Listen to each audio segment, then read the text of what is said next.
Have you ever thought of yoga as being satanic? Well, if you haven't, and I certainly haven't, it seems that there are plenty of people who do. There are people who think that yoga and asanas are of the devil.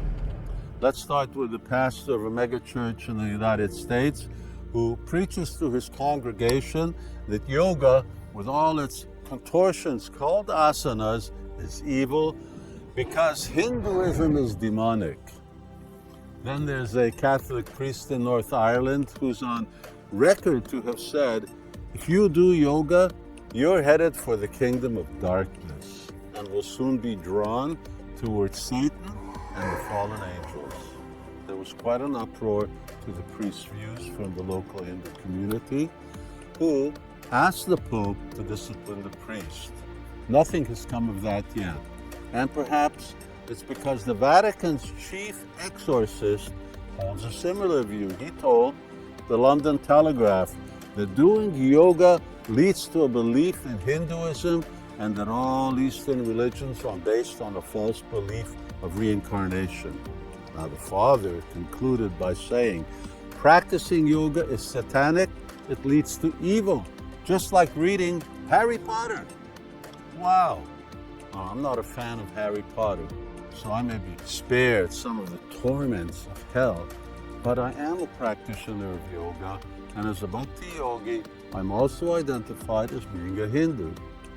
But I still feel safe from going to hell because upon receiving a Bhagavad Gita, Pope John Paul II had said, I understand something about the deep spiritual concepts which are upheld in India, and I appreciate them. I've heard about Krishna, and Krishna is great, unquote. Now that's a relief.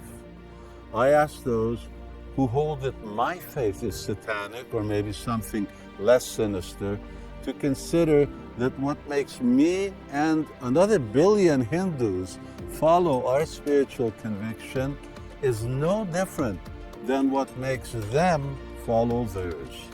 Authentic yoga practitioners and worshippers of Krishna like I have the same elements that make other faiths authentic. We have our inspired scripture. We have the divine founder of our persuasion. We have the centuries old, in our case, 50 centuries old, spiritual tradition. So what's the difference between, for example, a Catholic's spiritual authenticity and that of a yoga practitioner? And here I really want to interject, just to emphasize that yoga is not all about asanas. It's about philosophy, meditation, and devotion. Study carefully the teachings of the Bhagavad Gita, the core scripture of yoga and Hinduism, and you will find the same message as in the Bible, Quran, and Torah. What is that essential message of all authentic spiritual texts? Know God and love God. How much tradition knows about the divine may vary, and how traditions express their love for the divine also varies. Why is that? Because people of the world have different kinds of faith. And to harmonize with the variety of man's faith, the one supreme manifests in different ways to different men and different women. Thus, there are a multitude of spiritual traditions, but the purpose is always the same, that the many men and women of the world may learn to know and love the one supreme. And loving divinity means to love each other. Therefore, rather than demonizing those of a different spiritual conviction, true spiritual followers will harmonize with their brethren. Thus, true religious men and women will see in others the search after the divine.